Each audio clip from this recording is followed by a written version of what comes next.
Santa, mga ka-alright. Boss! Oy, siya ito. Ano po, assignment?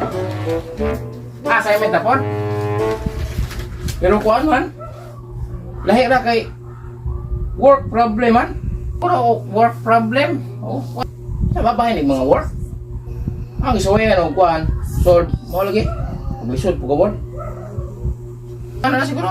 Arebe. Ayan.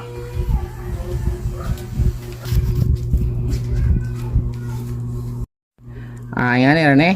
So, linear equation Japon pero work problem. So, number 1 tong kuan number 1.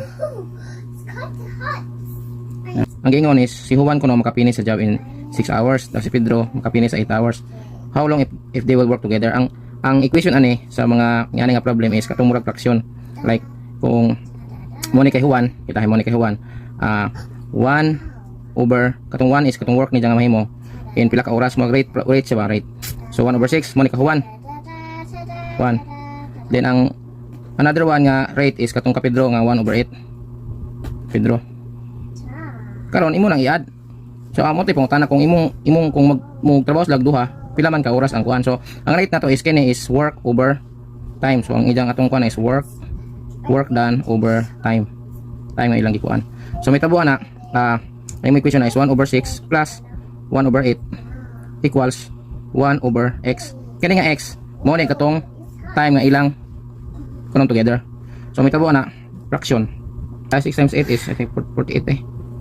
48 6 times 8 is 48. 7 times 50 is 48. So 8 plus 6 equals 1 over x. So imo na equals multiply kani 8 plus 6 kay kuan man na 14. 14x is equals to 48. Then x is equals to 48 over 14. So 3.42 hours na. So kung i-convert nimo ng 0.42 sa 0.43 na in minutes, so may kag 0.43 times nimo na og 60 minute mo na mo kuan mo gawas. So 0.43 times 60, so naka 25 minutes, 25.8 minutes. So total ang x is 3 hours and 25.8 minutes. Una. Karon number 2. Machine A fails battle in x hours. Machine B is in x minus 3 hours. Together they take only 2 hours. Find x. So same ra gyapon nga nga equation pero kaning x is na dire. So nabali. So may tabuan na 1 over x plus 1 over x minus 3 equals to